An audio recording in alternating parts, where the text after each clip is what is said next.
Okay, here we are. That's good. So, welcome to the workshop. My name is Giorgio Saio. I am the coordinator of the GZIG Association.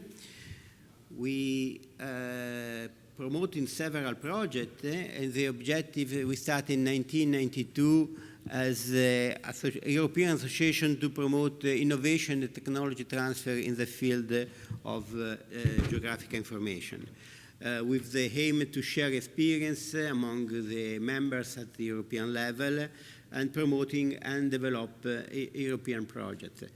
We have members from university, enterprise, other organizations, and this is an open network, of course, that all of you are welcome if interested. We promote promoting innovation technology transfer. We promote a project about education and training, international cooperation, research and technology development, and also something in relation to regional development. We promote also thematic area, thematic network, the water, coastal area management, nature conservation, and in particular we are currently promoting project in relation to INSPIRE and the European Directive. This is our latest project, one just concluded in January 2016, is EM Plus, that is the creation of a platform infrastructure with interoperable service and a framework for data interoperability. You will find here some slide about the result of this project. Then we have a project LIFE in the context of coastal area management. And tomorrow we have a workshop at at 9 o'clock. If you are interested, you are welcome. Then we promote the knowledge, the transfer of knowledge. So we promote training in the context of INSPIRE, that is very important.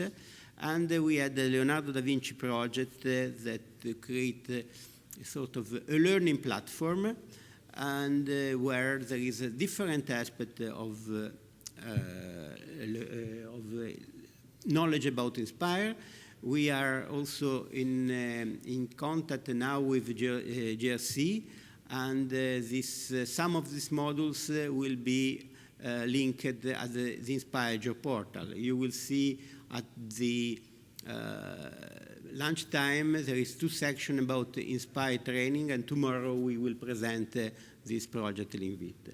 Then we have one project about indoor location, iLocate, promoted by one of our member trilogies. We have a project in Erasmus Plus project that started early this year, is for creating a university enterprise alliance for a special embedded society, and we provide some real case studies where the industry put what is they need in such a way to have that the university include in their curriculum what the industry needs. It's a very important and challenging project. Again, you have all the documentation in this thing. But today we are speaking about GeoSmartCity. So, what is GeoSmartCity? Is a ICT PSP project, innovation project. It started in March 2013, and we are going to finish in February next year. So we are right now in a good progress. The keywords of this project are the implemented platform, the hub that will be presented later on by my colleague Thor, to share and public geographical open data coming from different sources, such as public administration, multi-utility companies, and crowdsourcing. And the platform includes specialized service to integrate the public and private data in this context. With this in the framework of Smart City as paradigm and the digital agenda for Europe. As partners, GZIG is a coordinator together with an utility company that is the third part of GZIG. Then we have some technical partner, Trabajo Catastrales, that is present here, and she will present the scenarios.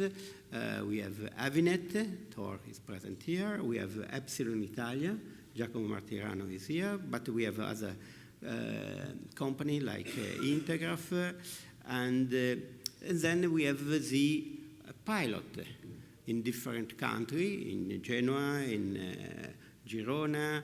We have in Belgium, VMM, here is present Katalin. We have Oeiras, we have Katowice, we have Reggio Emilia and others. So we have several partners, technical and then the pilot for that. The objective is to support the city to open the data to professionals and citizens, establish the cross-platform that is reusable also in other contexts, not only in the context of the project, provision tools and facility to integrate the data with open data. And then is a framework that is very challenging, to integrate and service to integrate proprietary restricted data with open data. You see here some logo, Digital Agenda for Europe, Convenio Mayo, Inspire, Open Data, and so on. We created this open infrastructure in order to build a new business model for public administration and also small and medium-sized enterprise. And this is very crucial in our project to promote the public-private partnership. That is one of the challenges now at the European level. This is an open infrastructure. You see that Smart City could consider a lot of field of application. We selected two important ones for this project: green energy, where we have 5 pilot cases, and underground, where we have 6 pilot cases. Underground is the integrate management of the underground, so not considering all the aspects in the underground of the city. When we come through the ICT objects, we create an harmonized environment to integrate different operational protocols and standards. Reuse of specialized service based on open standard, integration of new base specialized service, integrating ingestion and data integration engine composed by harmonized data storage, a set of ingestion and data relation services that will be presented later on when the hub will be, GeoSmartCity hub will be presented. Just very, which are our products, the outcome of the project is GI Open Data Repository and Target Data Models, the GeoSmartCity hub, innovative service.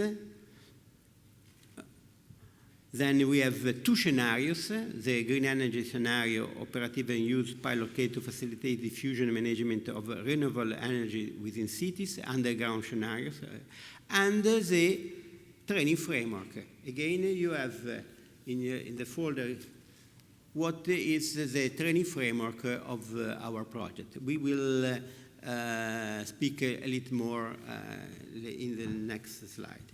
Where we are now, we make the analysis phase, the initial operating capacity phase, the advanced operating capacity phase. We are now in the final testing phase at the end of the project. So we have quite in good shape with the production of what I mentioned before. The pilot scenarios are distributed all around Europe. We have from Finland, from Belgium, from Spain, Comarca of Pamplona, Girona as well, Oeiras in Portugal. We have Genoa and Reggio Emilia from Italy. We have the South Moravia region and the Katowice area and so on. So and that is distributed equally from green energy and underground.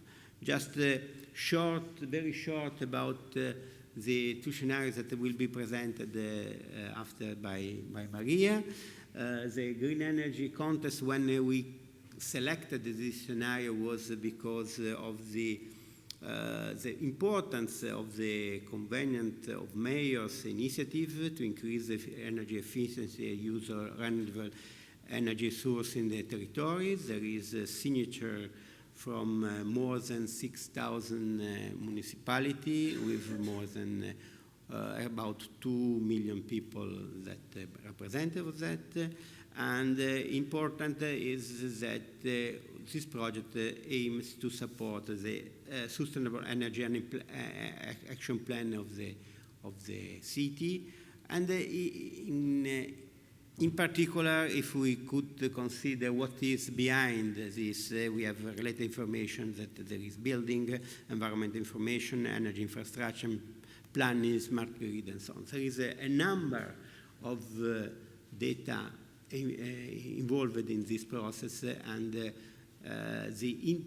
possibility to integrate this data is very crucial in this perspective. When we of course, this is just the climate change challenge. In 2030, there is a reduction of greenhouse gas emission, increasing of share in renewable energy, and increase of energy efficiency. About the underground, there is different infrastructure under the same area. The information are not connected. There is a problem about security, about environmental project problem, and of course there is lack of communication between the different utility and the municipalities. It's very important to have something that could help in sharing this data. To follow us, you have just first level, you have the leaflet, you have the website, www.geosmartcity.eu, and then you can see all the information about this project there. In particular, the training, just I spent 2 words about that. There is a special section of the trainings there, and the showcase that will give you the idea of what is done for each scenario and each pilot.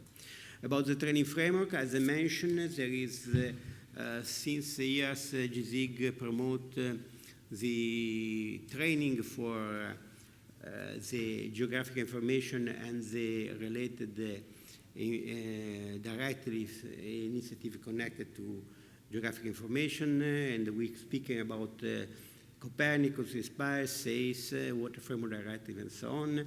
Along this year, we promote, through the participation in several European projects, we learn and transfer knowledge about data harmonization, data specification, service provision, and in the meantime, through a Leonardo da Vinci project, we supported the learning with the concept of catalog of training course and metadata of training course and learning path.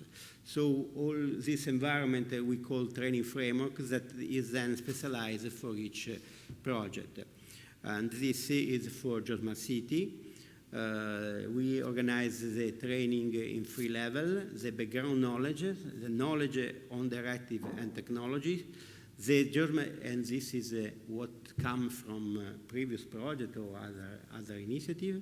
Then we have the result of the project, that means the GeoSmartCity infrastructure, knowledge of the technical outcome. And then there is a transfer of the result of the single pilot. This is the list of the modules that you can find there.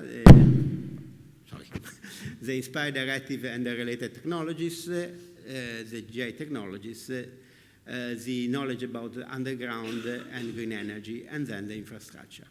One final thing, you will find also an adhesion sheet. You have not to fill here. We will send this form by email, because the purpose of this project is to create a GeoSmartCity community that is open and for everybody that will want to come.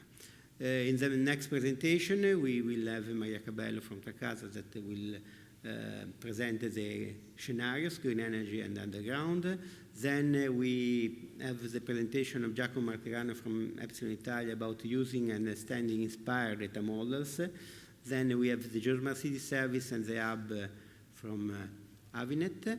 And then a roundtable where we just think what is also your feeling about what we have here done and what could be used in other contexts of smart city. Also, in the poster session, we invite to poster one from Intelligent Management of Water Resource in Smart City Project, Gian-Luis Cordozo from Tracasa, and the Inspired Data Set for Utility Service from Katia Berings from VMM, Belgium. More we invite in the section of tomorrow at the Inspired Training, and tomorrow at 9 there is the live imaging workshop. Thank you for your attention, and I will immediately the floor to Maria for the presentation about the scenarios.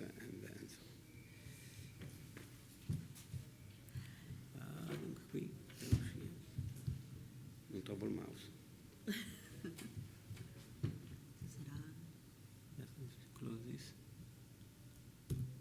Okay.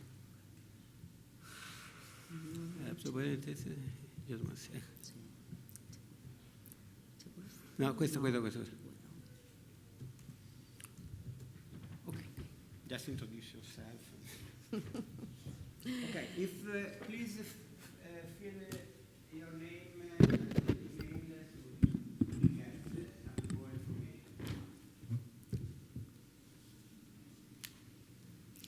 Security. This is when.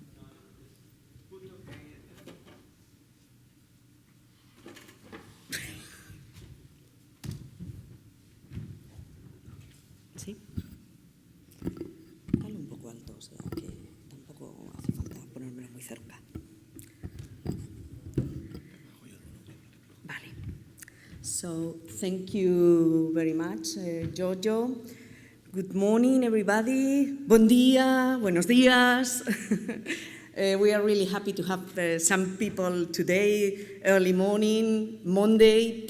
It's not really the best time, but so we would like to thank you really to be here today. So what Giorgio introduced previously, what we have been working during this project that is 2.5 years already running, we are working with a smart city concept, but sometimes the smart city, or let me tell you, a smart community, a smart region, is wider than only the city generally. And as is so wide concept, we have to focus in some specific issues. So we decided to work in what we say 2 different scenarios. Those scenarios are totally different. They have different perspectives, they have different regulations behind them, and this make sometimes difficult to work on them and to understand how to face the challenge to be smart. So during the project, we have been following several phases. On the first time, we made the analysis of the situation. So we work on use cases for the different scenarios. We work just trying to collecting the data and to collect the user requirements. And this was the first phase and was very crucial phase, because if not, you all know that it's not possible to continue in the right way. Later on, we focused on the services that the user require, on the clients, on this concept of a hub that Thor will explain later on very well, for sure. And finally, the implementation. That is just to make sure that what we are proposing, that we are preparing, was really operative for the people, for those end users that we collected the requirements at the beginning. Well, the information of the use cases and requirements, you can find all of them in the web of GeoSmartCity, so it's something that I'm not going to stop, and just for you to know that we have all this information that is open and public, and you can go into details on what the different scenarios our pilots would like to have. And we moved to the first scenario. I say that we were working in two scenarios. One of them is what we know as green scenarios. In this case, we are working with something that is somehow regulated as, well, in some part is regulated, because we are talking about two different aspects. One of them is the aspect of energy efficiency. And then we have behind this the European directive about energy efficiency in buildings, and this is what we are focusing on, one of those scenarios. But this green energy scenario is also focused on somehow green transportation or routes, green routes in the city. And this is the case of two of the pilots under the green scenario. The commonalities of all those scenarios, what we try to do is not only consider what we need specifically for our pilot, but just trying to see if we can share all this information, all these requirements among other pilots, other end users, because the main objective is not to have just like closed pilots, but something that could be reusable for other, and not only inside the specific issue we are talking. So what we are trying is to provide at the end some services that could be very useful for our pilots, definitely, this is clear, but also that can be used in other organizations and also in other smart areas. And this is the extensibility of the pilots, or of the concept that Giorgio presented before. They, of course, have something in common, and in the case of the green energy, the covenant of mayors is crucial. Why? Because it covers mainly all the requirements of the different pilots. As you can see, the energy performance of the buildings and the transportation. And in September 2014, the Economist listed this covenant of mayors among the policies with higher impact on climate change mitigation. You have all this information here in case you would like to go more in depth. And talking about this green energy, we usually think on energy consumption, but it is not always the main issue. It's not always the energy consumption, because we also have to consider something about the volume or the velocity of the variety of energy in the buildings. This is the energy flow, and the consumption was 25 trillion kilobatuars. You can imagine, it's big numbers, but I think that our mind is not prepared to understand all those amount of zeros after the 25. And what is worse, we will rise the 28 trillions of kilowatts, so the energy consumption is very important. And buildings represent this 40% of consumption. So this is something that if we can reduce, for sure will be a better, efficient use of the energy.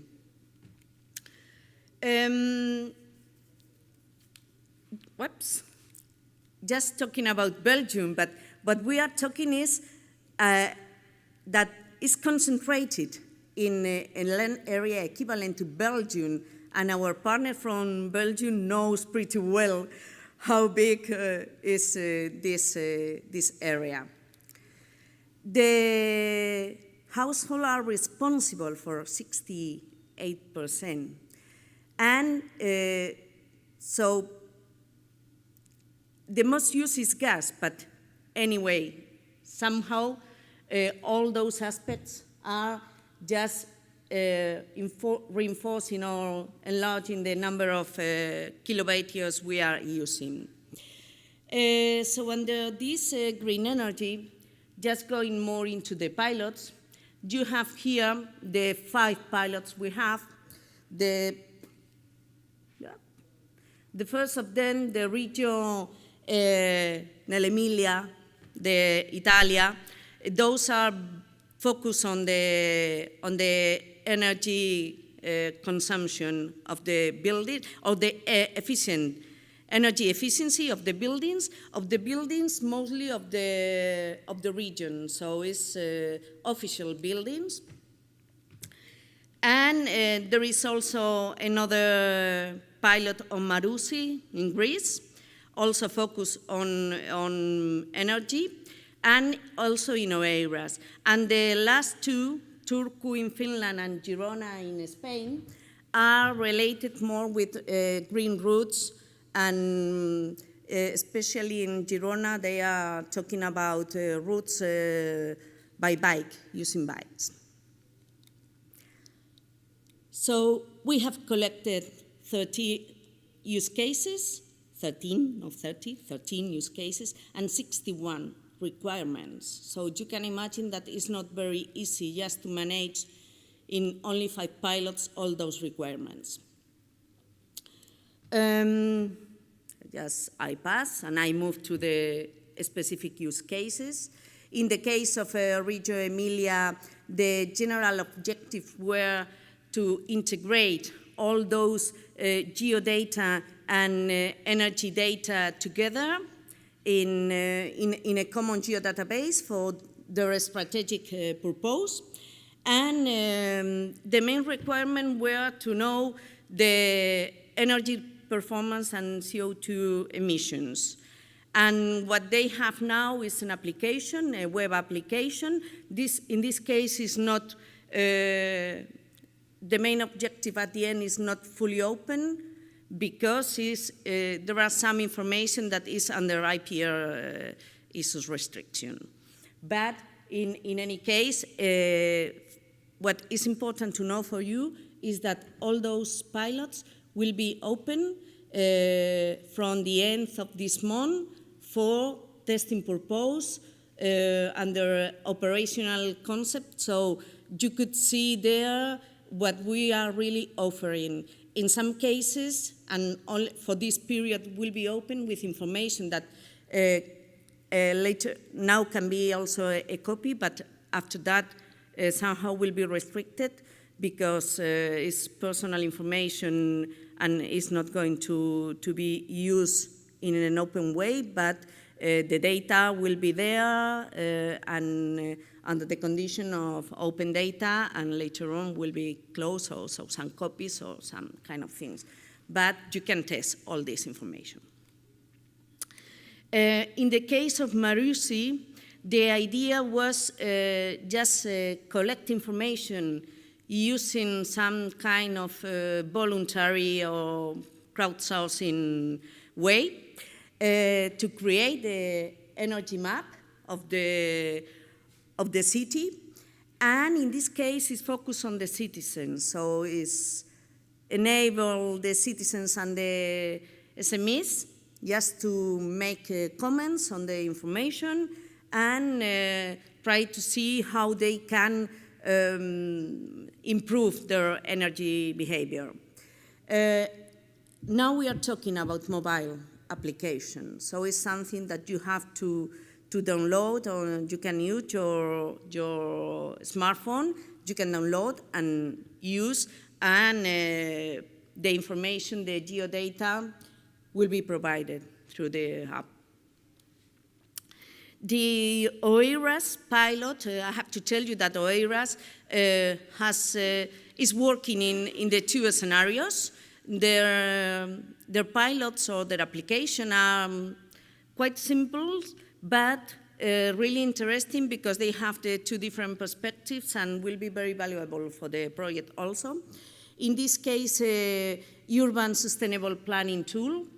Again, we calculate the energy performance of the buildings, and for this purpose, they have to collect all this information that, according to the directive, all the new buildings should provide some information about the energy of the buildings, energy efficiency of the buildings, but this doesn't exist for the old buildings. So it's something that in some of the pilots they still have to collect some information, at least for the buildings property of the region or the municipality. In this case, what they would like to calculate is the solar potential. So we are talking about renewable energy, and to produce some reports and statistics. This pilot will be based on all the services provided under the project and using everything through the hub and also the clients from the hub. In the case of Turku is a little bit different. In this case, we talk about selecting a green route. Let's tell you, green driving and green parking, and what that means, just to try to find the best route going from one to another place, the best route having in mind some other concepts different from only the distance, that is the most common routing applications. And just trying to shift from private to public transport, and which is the best way to move in the city. They were talking about bike routing, they were talking about bus timetables. They have had some problems in the timetables because finally the company or the organization working with this information to be provided didn't provide it on time. So they are moving just to have this pilot focus on some other aspects, but just having as well these fuel estimations and so on. The case of Girona, they say, I want to ride my bicycle, I want to ride it where I like. And they are talking not only the routes for riding a bike, but which is the healthy route. So having information about the routes where less cars are driving, where they can breathe in much better air and much pure air and this kind of thing. So they are talking about pollution and calculate the best route, but considering some other aspects as well as in the previous case from Turku, in this case pollution. The conclusion is that this covenant of mayors is really a crucial point because it's found in the definition of this baseline emissions inventory. And only to enhance that the data collection process is something that they also consider as a key aspect on this covenant of measures and emissions. So we have regulations behind, but this is not the case of the underground scenario. Under the underground scenario, we are talking underground, so networks underground, and this is usually totally different. Why? Because there is no regulation, there is no European, but sometimes there is no national, no regional, or no local regulation. So it's, the pilots are similar, but because we are talking about underground, but the perspective sometimes is quite different. Now we are talking about 6 pilots, 12 use cases, quite similar to the 13 from the green energy. And the number of user or system requirements is also very high, 61 collected. From all those analyses from the 2 scenarios, what we faced is that we have in both scenarios some common system requirements, but no specialized services that are totally different from one to the other. And in this scenario, what we would like to have is to improve the efficiency of the management of those underground networks. And in some of the cases, the citizen involvement. In the concept of SMART, one of the main aspects is this citizen involvement in the sense of make them part of the smart evolution, or to make them to live in a more sustainable and in a better city. So this is why the citizen was so important in the concept of SMART. Our 6 pilots were focused, as I mentioned, on 6 regions, in this case, or cities. You can see the Comarca of Pamplona is underground water network.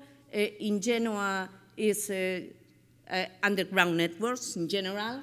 In Oeiras, what they would like to have is just a management of the different incidents that could happen in the city. The Flanders regions that are focused on mobile application for sewage database and management. South Moravia, that is quite interesting because they are also working with augmented reality. And finally, the Ruda Slaska from Poland, that they are focused on the management, but in this case, it's especially devoted to the people working on the municipality. So this is one of the pilots that they are collecting the information, but is collected also by the municipality. In the case of Pamplona, we were talking about just trying to have real-time data for making decisions. And some other aspect that we have faced is the possibility to make some, I will say, let me tell you, this is my pilot, so I know what we have done. So just with this real-time information, and also just planning for the future, what could be the best way to establish the new networks on water. The main requirements here is to connect the SCADA system, that is the system that mainly use the underground and some other network management, but working with sensors that collect the information. And this SCADA has some applications, but it's not really understandable for a common operator. So the idea just was to move to this, to a GIS, and well, it's something that we have done just connecting this SCADA with an application. The pilot you can see on the poster session, as Giorgio mentioned it before, and we finally have been working with SOS services for this pilot. That was not previously expected, but we have to move for there. In the case of Genova, the use cases were based on the underground cadastre, excavation and field work. So the idea was just to integrate this underground information that was in separate database or organization somehow, and try to make them also Inspire compliant. All of us work on the Inspire compliance, so this is not new. This is something that also Giacomo will explain how we have been working on the data models. And they also use as part of this the augmented reality, so it's something that is used by 2 pilots, but in this case is one of the parts, because the pilot has wider perspective, and in this case, what they need also was high precision positioning, and this is something that we have been also working on that. Well, I think that it's also important that they work on mobile clients. In the case of OERAS, as I mentioned, this is underground event management, and what they want is just to implement some management platform that can be used in both scenarios, and just trying to collect information from the incidents that could happen in the water network. This is one of the pilots that needs to authenticate, because at the end is something that the management, this should move to somewhere that need to react, and what they don't want is just all the people saying there is an incident here, and it's not true. The Flanders region, they are working with a mobile application, and in this case, they work with the sewage database. The main idea of this pilot is just try to find the route of the route in which sewage is moving, and they also need this application to include or to update include new data and propose change to the geodata, so they will be implemented after those validations. And the South Moravia region, as I mentioned before, this is a mobile application. You can be a volunteer on this geographic information, and you can also see what happens with your mobile, where the network is, where the pipes are in the underground without the need to open the floor. So this is something that is quite interesting, and the different trials we have seen several months ago were quite precise. So now, for sure, will be very, very well completed. Just remind that by the end of this month, all the pilots will be operational. And finally, the Ruda/Slaska is a WebGIS platform, and they are working with the 2 types of clients, mobile or web, and similar to the Genova, but because what they try is to integrate all the harmonized information of the underground network. And as I mentioned, it's quite simple because they don't really have anything. So having anything, just to have all the information integrated, harmonized, and available through the GIS is quite important for the maintenance of the networks. And with this, I conclude the two scenarios. If you have some questions or comments at the end during the roundtable, we will have time for going in. At the end, we have a roundtable for any questions. We saw that there is a number of application, number of requirements, a number of wishes from the different pilots, and all this involve data.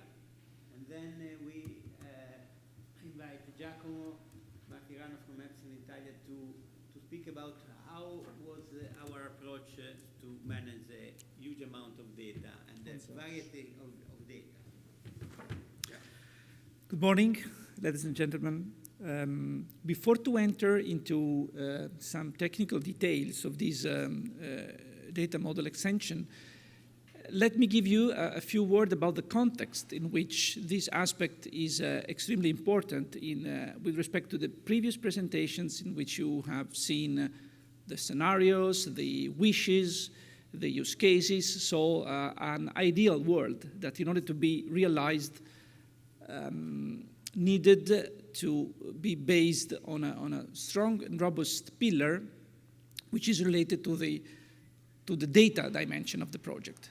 The presentation after mine of my good friend Thor will give you another perspective, another point of view of the ICT aspects, the hub, and so on. But the data dimension was one of the underlying pillars of this project. And just why the approach to create common data models for the two scenarios. Because you can imagine when Maria before presented and Giorgio showed the slides of the colored roofs of the buildings according to their energy performance label, and there is also an app which in the hands of surveyors can support the process of identifying and collecting data needed to be ingested in some model to create these performances. You can imagine how easier is the life of an app developer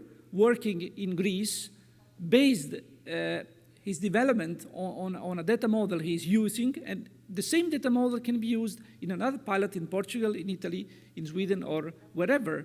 So this harmonization of data has also this strong impact on the benefits than could come. So having provided these, for me, important words about the context, now let's go into some details. So, which was the methodology for the production of the GeoSmartCity data models? The inspired data specification extension approach, because we are within the inspired dimension. I think it's straightforward for you to we just organized. We just organized last weekend our first hackathon. That's why I'm interested here. And my question is that we had this concrete problem of that the time is too short, really, in a day. Because our idea was as well, we called it innovation prize. So we were so there is an hackathon ongoing. I don't know what's the surprise there. To do something as explained with geographical data. By the way, I think that you can easily imagine which are the themes we are talking about. For the green energy scenario is the buildings theme, Annex 3 of Inspire, and for the underground scenario that is maybe the question utilities and governmental services. So there are two themes of Annex 3, which in the Inspire roadmap are, let's say, in 2020 we expect to have everything conformant according to the requirements, so we anticipated to look into these details. So the approach that we followed, then an insight into some aspects of the extended data models, and some words about the validation of the extended schemas. Of course, the extension was needed because after the, before were mentioned 61 requirements, some of them related to data aspects, and immediately came out, but we already envisaged it since the beginning, that the current structure of the inspired data models of these two themes were not sufficiently rich enough from the semantic point of view to satisfy all these data requirements coming from very specific use cases in the two scenarios. So we started collecting all these requirements, analyzing them and comparing in order to see commonalities. Then the core of the work was this extension following the INSPIRE rules, and then the validation of these results. So the starting point was the INSPIRE generic conceptual model, which in Annex F sets which are the general rules for an extension. Basically, when you extend a data model, which is a very hot topic in the INSPIRE community, today, this time, and the next, there is a specific session for providing an overview of these extensions, of these INSPIRE extensions in other rooms. So basically, we have not to, when we extend a data model, we have not to break any pre-existing interoperability rule. And then some typical examples are if we have to create new code lists, for instance, or to extend existing code list where this extension is allowed by the data model itself in terms of narrower values, for instance, and also create new types in order to accommodate the new requirements. So we started from here. This is just to let you acquainted in the INSPIRE. This is a picture taken from the INSPIRE data specifications for buildings from the PDF, in which you see how the buildings data model is structured in INSPIRE. You see that there are we know that there are the core data models, which are binding by law, and then there are the extended INSPIRE, which are still draft. It's explicitly mentioned in the INSPIRE website. So what the milestones of the INSPIRE roadmap are referred all to the INSPIRE core themes, because there is a set of extended data models already produced by the technical working groups of the data specification, but are still in a draft mode. And then there are communities like our, which is reusing some of these extensions and giving even beyond. So there are basically these two dimensions, the geometry and the semantics. So there is an application schema, which is the base, and then there are two options for the geometry, 2D and 3D.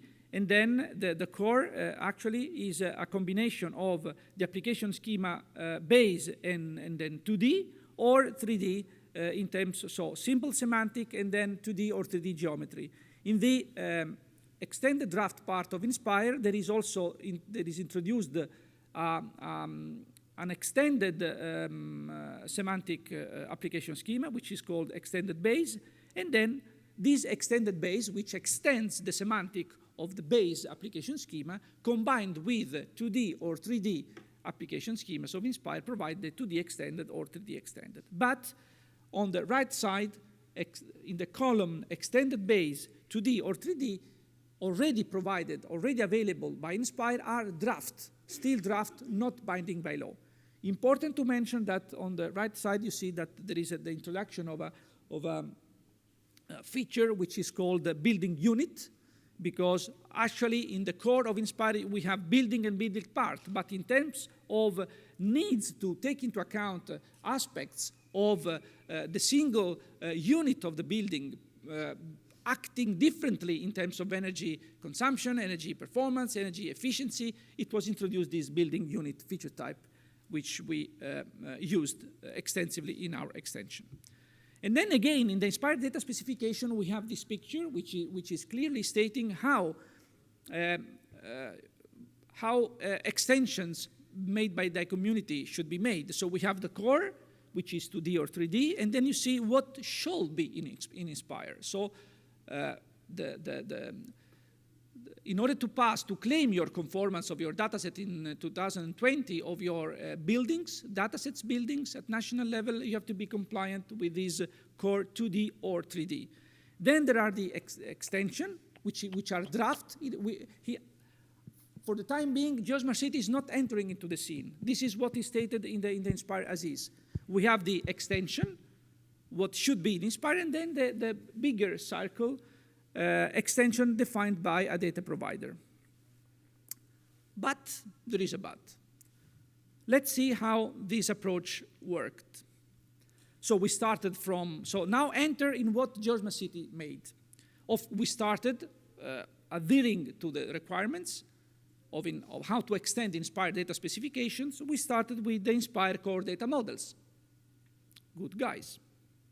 Then we looked at the Inspire extended data models, and then in order to satisfy the data requirements which were asking for attributes, more attributes than those contained in the draft extended, our initial idea was to, our first attempt was to implement what exactly stated in the technical guidance of Inspire to create the GeoSmartCity data model extending further the draft extended schema of Inspire. But here, some problems occurred because these draft data models of Inspire are not so, let's say, well maintained in terms of, because most of the attention was in the core ones. So these extensions are with some, let's say, bug to be fixed in terms, particularly of the encoding. That's why we decided to, I will show to you an example.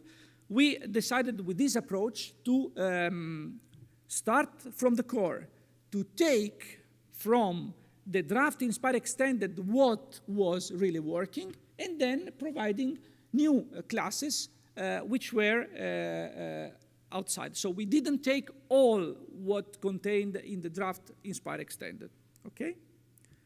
During making this job, we looked at with a lot of interest in another community, which is called the Energy AD CityGML. CityGML is a very well acknowledged community, is a domain working group of, is a language, there is a schema dealing with city modeling. And then there are AD, application domain extensions. And in this case, there was the energy domain, which provided, is a big group of scientists around Europe, creating these very complex data models starting from CityGML, but providing extensions specifically to deal with energy aspects.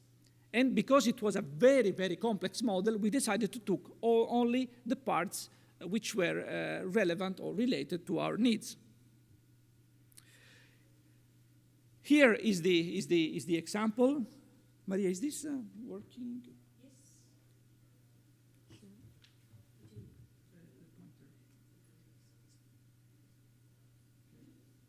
Okay. Let's show what was not. This is the draft extended Inspire, in which you see in this box here the core. And then in this part is the extended. So you see the draft extended of Inspire, which is connected somehow to the core, but is an extension. But one of the main issues is that this feature type here, building, you see has a double inheritance to the core here and then to this feature type with building info. And this association, which is an inheritance, this double inheritance creates, or created, maybe it's going to be solved, but creates a lot of problem when you translate this conceptual model into a GML application schema, which is your target physical schema to model your data accordingly. And therefore, this is the result of our approach, in which we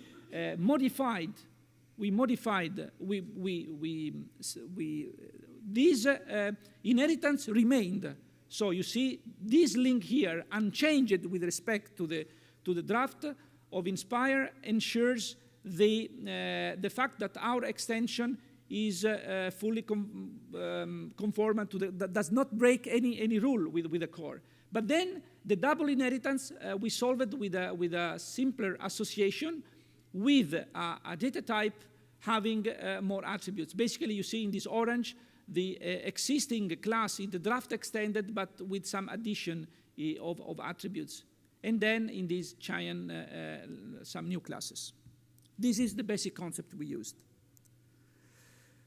Of course, in order to arrive, this UML was an intermediate result of our approach, and we started with, before to enter to play with Enterprise Architect, we started a very, you can imagine how we needed to cooperate with all the partners expressing their requirements in order to share their requirements and to combine them into a working environment. So we used matching tables, and then after these matching tables, we entered into the Enterprise Architect to produce the conceptual UML model. And then this was this very, let's say, basic example, but extremely working, lasted for several months, in which for each use case, we detected, we derived the data requirements, then we combined in a common Excel, and then after this Excel, which was a common language to cooperate with all the partners, we produced the first UML and then the XSD. And after a revision loop, after the first implementations, we came to the last version currently used. This is a working method. Was one of the initial tables we used, in which we, for each column here, we listed the pilots. And then we started listing all the attributes they had and what was already covered by Inspire and what was not covered. When we identified all the fields required by the partners but not covered by Inspire, we extended properly according to the previous aspect. Also, at the same time, identifying terminologies present in CityGML ADE. The final result of the matching table was that this is our target data model, like the matching table that you can download from the Inspire schemas in the Inspire website. And then here, so this is the target data model that we derived, and then here is the correspondence of with each pilot for in this case, for the green energy scenario, the correspondence. After that, this table has been properly filled in, you can start playing with a transformation tool like Ale to make your harmonization. Important here that the new code list and new code list values have been created, and then a registry has been created for GeoSmartCity code list, reusing the registry software of the JRC in order to provide a URI publicly available for these code lists. A few words about the underground scenario. We defined is a very hierarchical data model in Inspire. We start from the generic network model because there is the topology inside.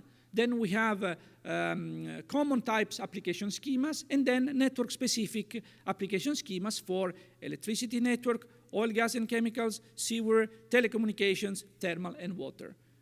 And we had to modify all of them, and in addition also the activity complex application schema. Because, for instance, when Maria showed it to you that one of the pilot asked to have these applications to see where the excavation works are on the road, or to how to detect some leakage of some network. In that case, we created, for instance, a new feature type, which is called crowdsourcing,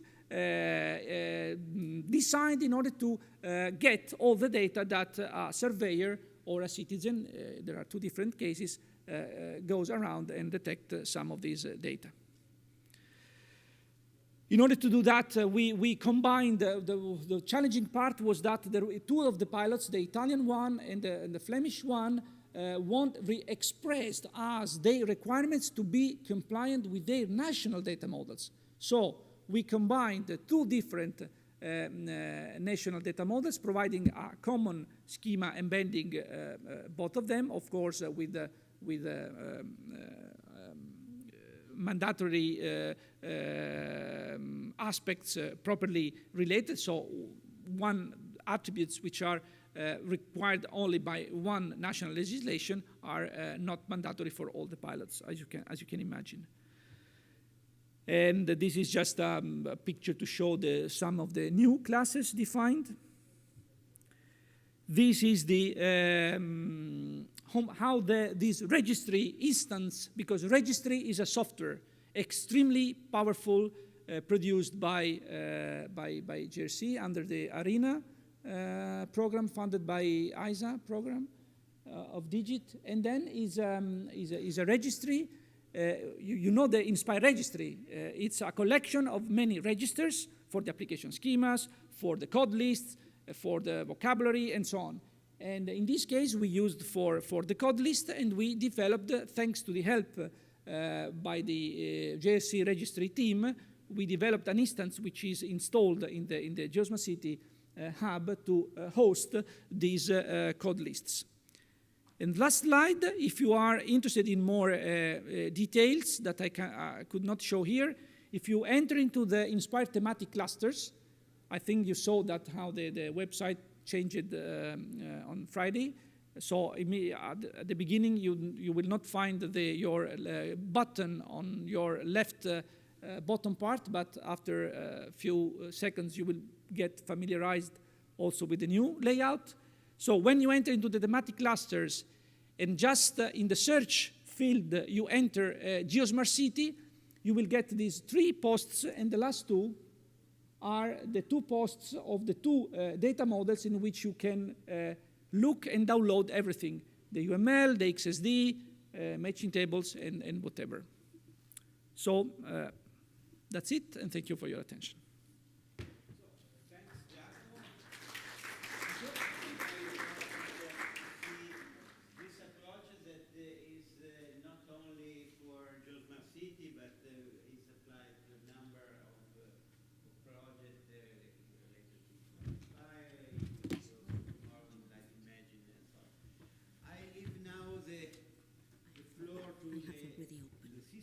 Is not this one, so you can close this one.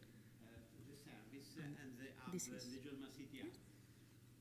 This presented by one of the key technical partners of the project, Avinet. Okay, ladies and gentlemen, you are a patient group sitting here early on a Monday morning. I will introduce you to the mysterious entity referred by my colleagues as the hub. It is perhaps less mystic and maybe more practical when all is said and done. And I apologize for diffusing an excitement that may have resulted from the previous presentations. Let me see how I can make this so I actually see my slides a little bit better.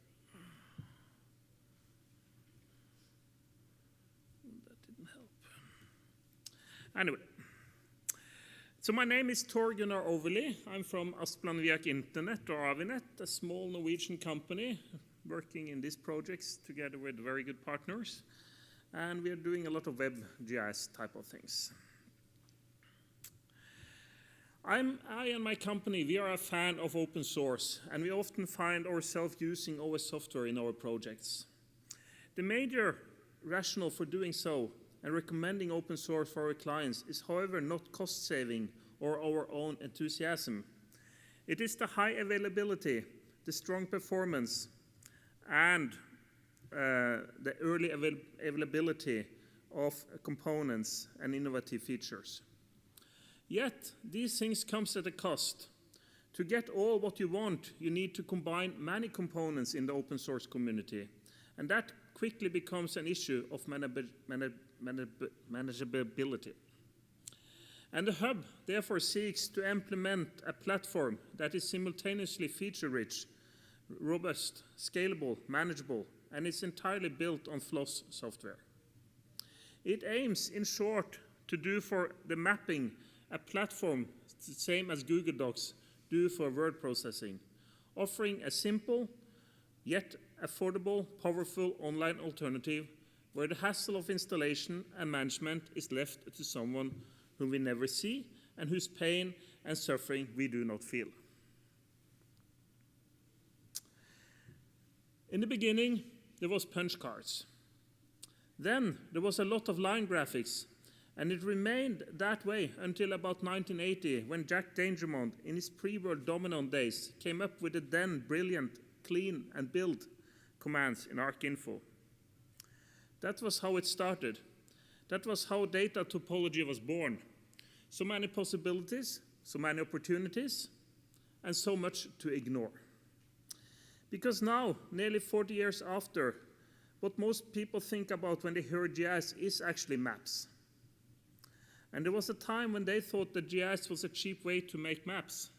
Now most people would agree that GIS is simply a way of making maps. And there is nothing wrong about that. The map predated GIS by at least thousands of years. And let's face it, we like the map much better than we like the software. It is more exciting. The idea of a great European-wide data models to cover the key business area of spatial data is a good idea. It is so good that it is impossible to refute it, and so nobody does. Indeed, governments not bound by European directives find it to be a model to pursue, something that is evident from contemporary projects requests we get. For example, the Statistical Bureau of Namibia is using the Inspire data model as their guidelines. Yet, the people who make the standards, some of us who are present in this room, I assume, are not always the people who have to prepare data according to these standards. And 2016 is the year when the transposition of the Inspire directive must be complemented by implementation actions. That may also be a rich source of broken hopes and dreams for someone once they realize that the standards will imply a great deal of work on their part to make them good. Most of this work is, of course, related to the data as presented by my colleague earlier here. But it's a significant and sizable chunk of work.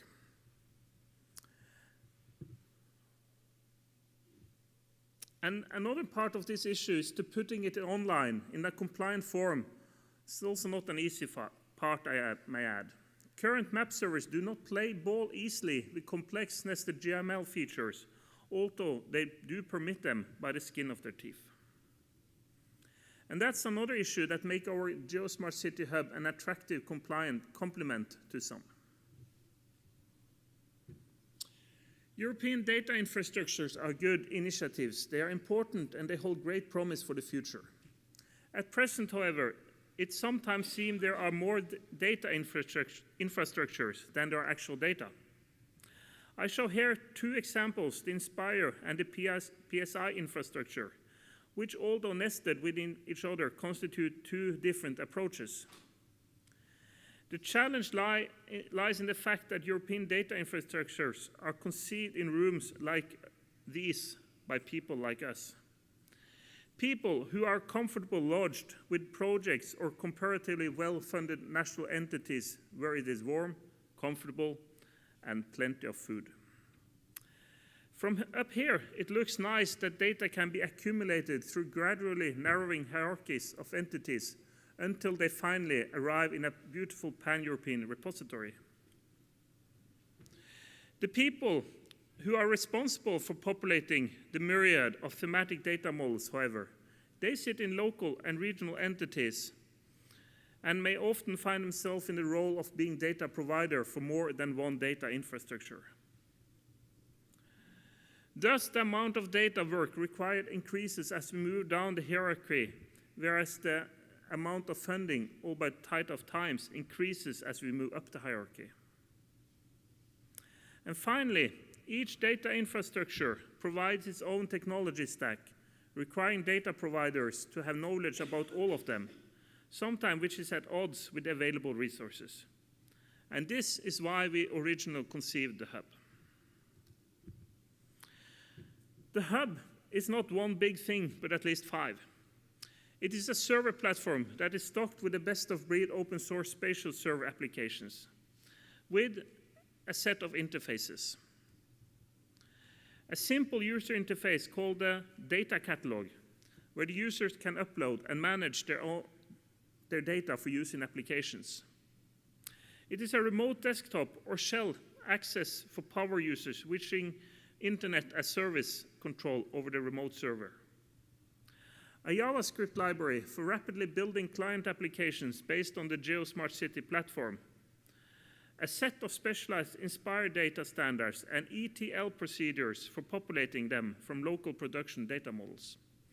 And finally, a set of methodologies and workflows to practically implement the technology in organizational workflows.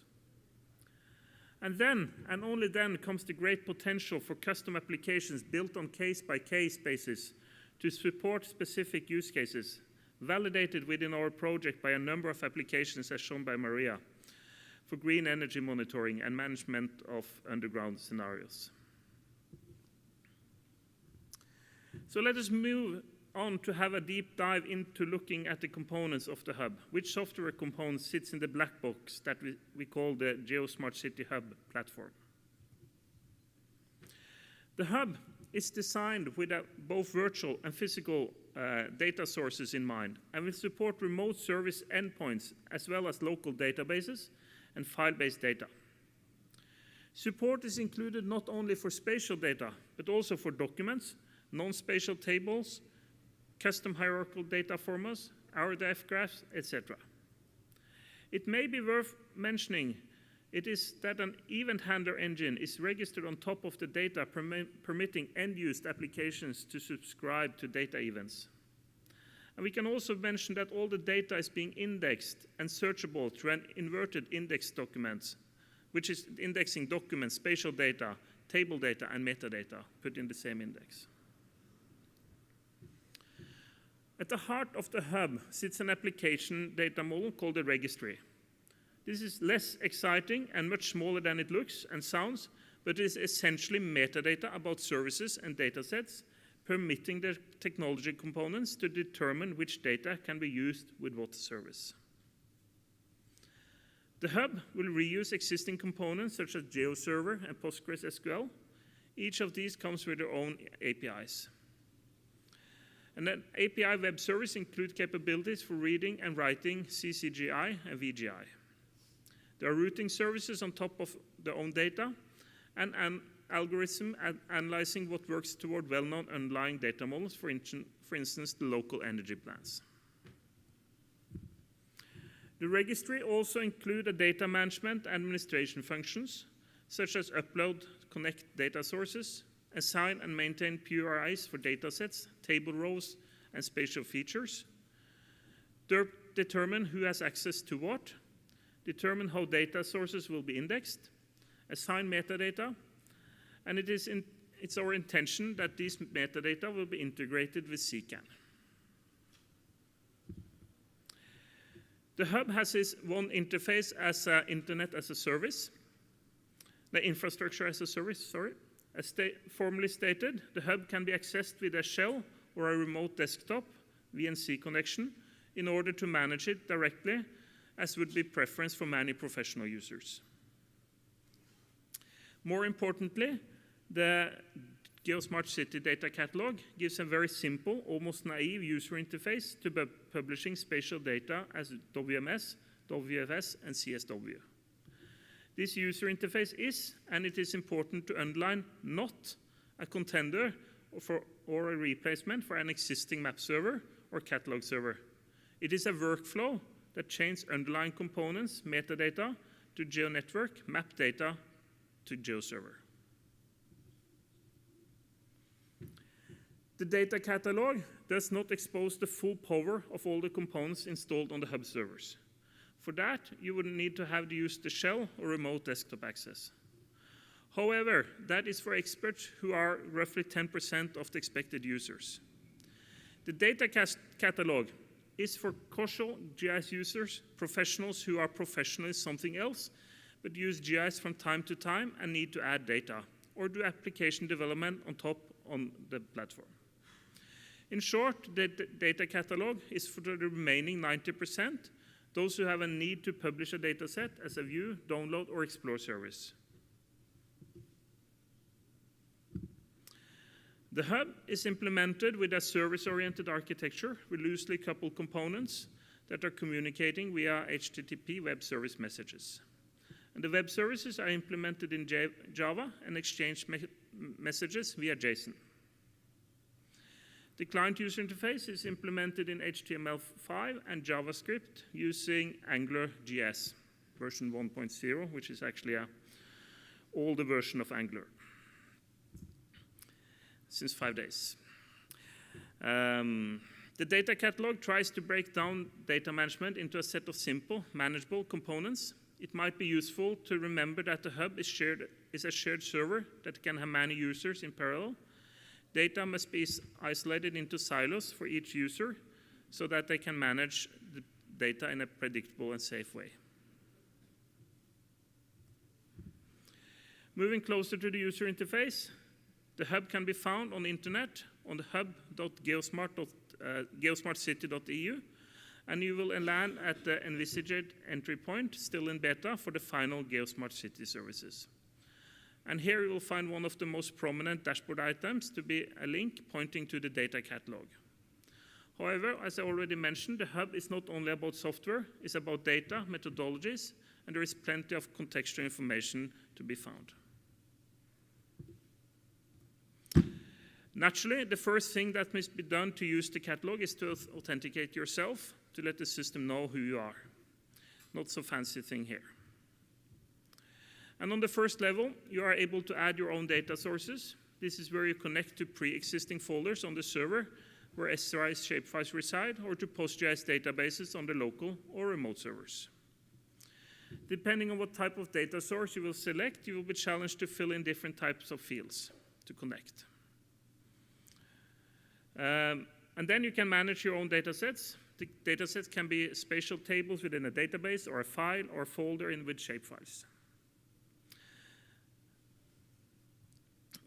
One of the things that have haunted GIS applications from the morning of time is the love for presenting to users who make no other mistake in their life than the innocent act of clicking a feature in a map with raw matrices of incomprehensible attribute names and values. The names have been made further incomprehensible by the heritage constraint that they should be no longer than 8 characters long and have no spaces for special characters, ideally only uppercases. This corresponds wonderfully poorly with our standardization crowd's love for using long and complicated names for things. And we have tried to make a naive function that is provided by the catalog that allows you to select which fields to include and what aliases to use for them. And this is what is being seen by the end user. And then you can publish the data, and you can also do styling with QGIS or style layer descriptor XML. We use JavaScript as the platform for software development. Of course, you can use all the other components if you want to, software development tools if you want to do that. But it's a simple way of getting started. We have developed a special JavaScript library as an extension of JavaScript with a namespace, and provide a host of powerful functions that are powered by the hub using JSON requests over HTTP.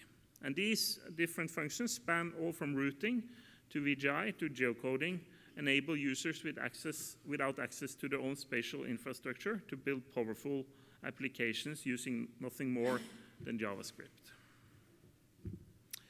So I more or less covered what we had to say. We are almost finished our walk. We are interested in your views. You're welcome to stop and discuss with either of people in the team. And I think we conclude by that. Thanks.